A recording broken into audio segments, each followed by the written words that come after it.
Eu quero conversar com você hoje sobre um assunto maravilhoso que eu chamo de o coração da Bíblia. A cruz, o palco do amor de Deus. E nós vamos basear essa mensagem no livro do profeta Isaías, capítulo 53, versos 4 ao verso 6. Vamos ouvir a leitura deste texto. Certamente Ele tomou sobre si as nossas enfermidades e as nossas dores levou sobre si, e nós o reputávamos por aflito, ferido de Deus e oprimido.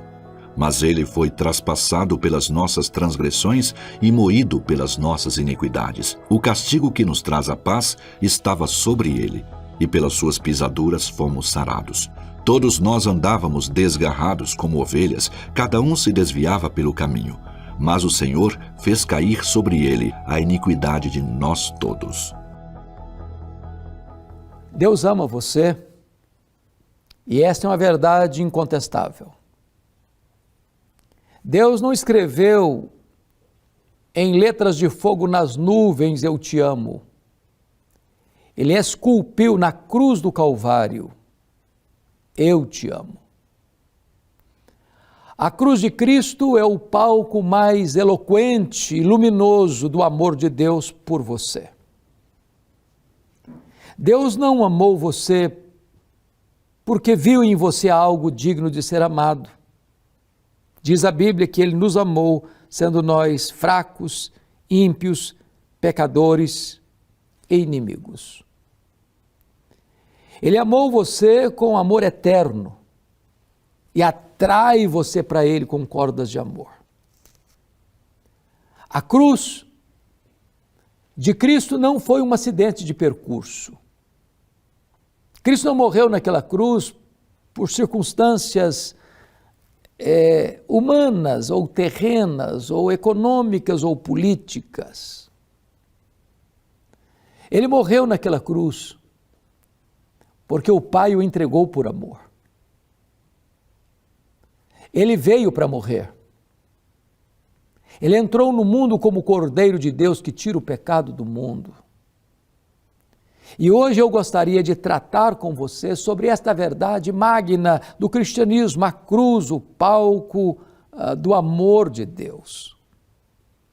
E talvez uma pergunta que é necessária fazer é: quem levou Jesus à cruz? E eu posso lhe garantir que quem levou Jesus à cruz não foram os judeus, com a sua trama. Não foi para a cruz Jesus porque o Sinédrio contratou testemunhas para acusá-lo, ou porque Judas o traiu, ou porque Pedro negou, ou porque os discípulos o abandonaram, ou porque Pilatos o sentenciou à pena de morte, ou porque os soldados o prenderam naquele leito vertical da morte.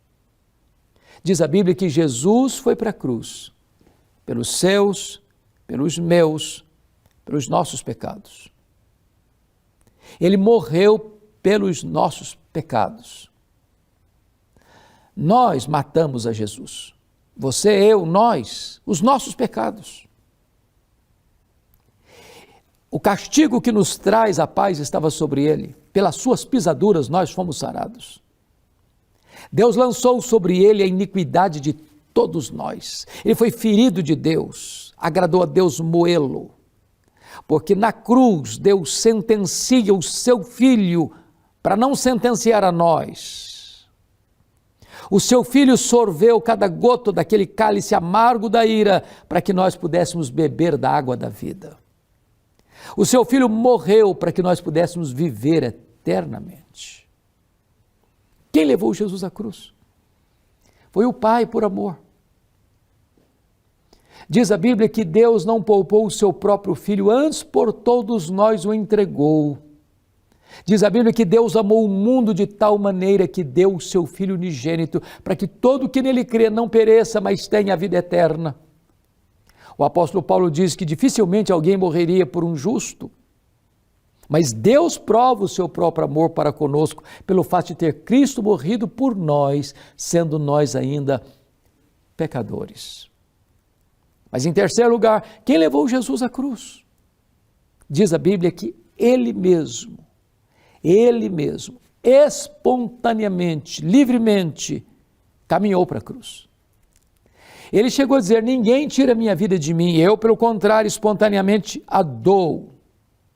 Jesus não foi para a cruz esperneando, como uma ovelha vai para o matadouro, para a hora do holocausto.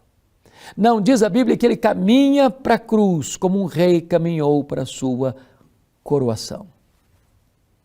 Se você pergunta que tipo de sofrimento ele suportou na cruz, diz o texto que não havia nele aparência nem formosura, nenhuma beleza havia que nos agradasse.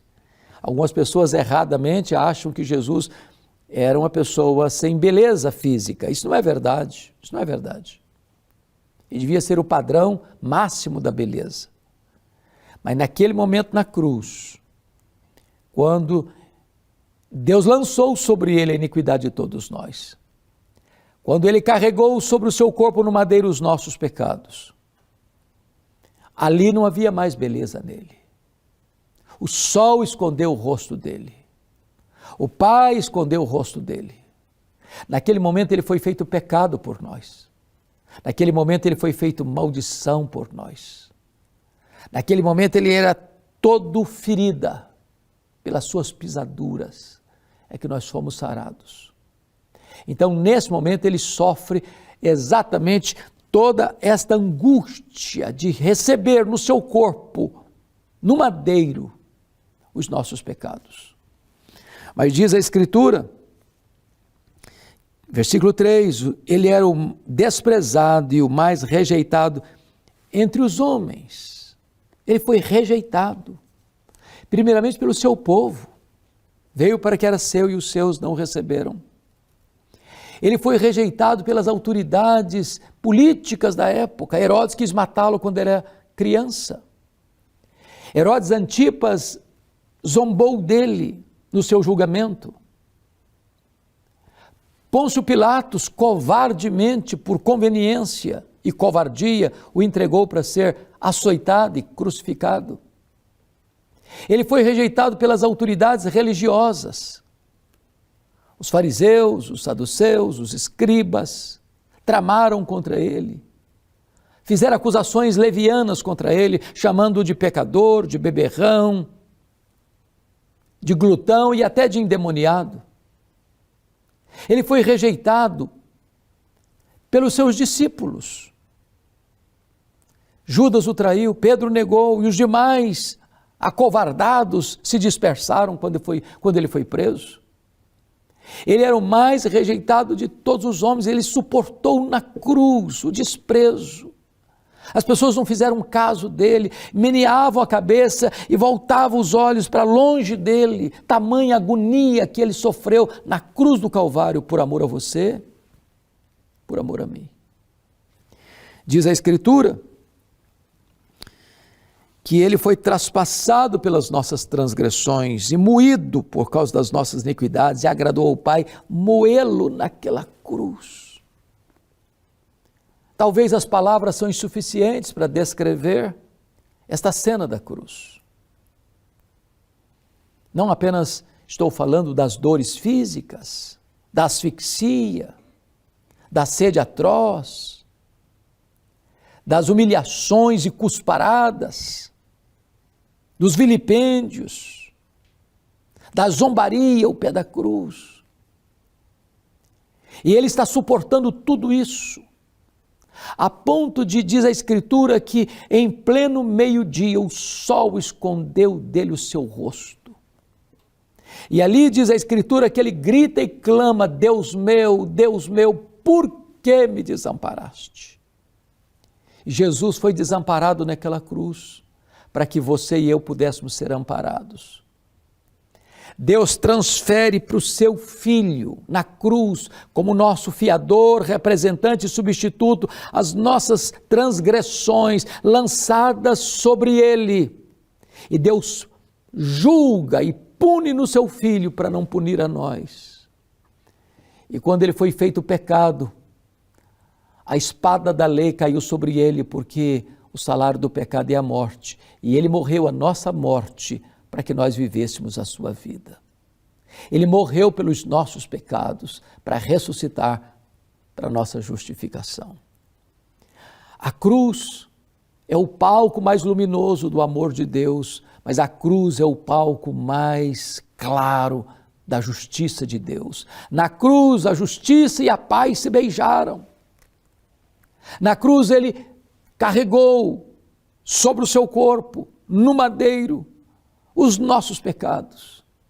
Ali ele bebeu sozinho o cálice amargo da ira de Deus. Ali ele sofreu o golpe da lei.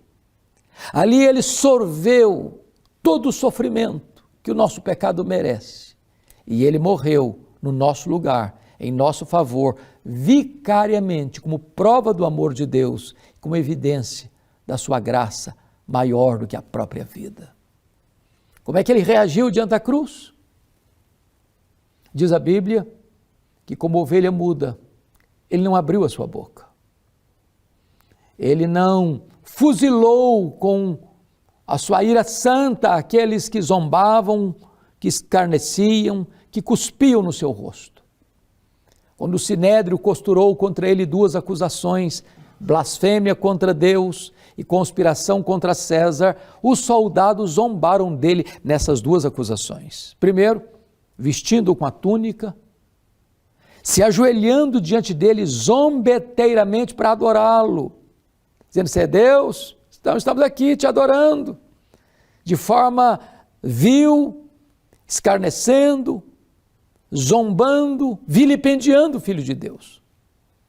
Mas ainda, eles botaram, como ele foi acusado de conspiração contra César, botaram a coroa na sua cabeça, coroa de espinhos, esbordoaram a sua cabeça, açoitaram o Filho de Deus.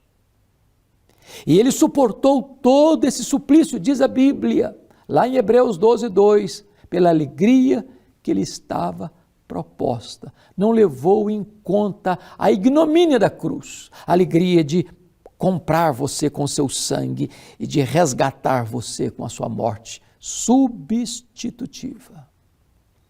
Qual foi o resultado da cruz? Pois bem, a Bíblia diz que ele morreu para resgatar um povo, para adquirir um povo. E este povo é a igreja, são as suas ovelhas, é o seu rebanho, povo que ele comprou com preciosíssimo sangue, não com ouro, não com prata, para sermos propriedade exclusiva de Deus. Ele morreu naquela cruz por você. Ele não levou em conta toda a dor, todo o sofrimento, toda a humilhação, toda a zombaria, todo o escárnio da cruz, pela alegria que estava proposta a ele. Ele vai ver o penoso trabalho da sua alma e vai ficar satisfeito. Toda vez que você, ao ouvir a palavra de Deus, reconhece pecador, reconhece que ele morreu pelos seus pecados, reconhece que ele pagou o preço da sua redenção, reconhece que ele sofreu para que você pudesse viver e viver eternamente. Diz a Bíblia que quando você se volta para ele, reconhecendo a ele como seu salvador pessoal, a alegria diante dos anjos de Deus lá no céu, por um pecador que se arrepende. Este amor de Deus precisa de uma resposta. Qual é a sua resposta ao amor de Deus? A Bíblia chega a dizer: como escaparemos nós se negligenciarmos tão grande salvação?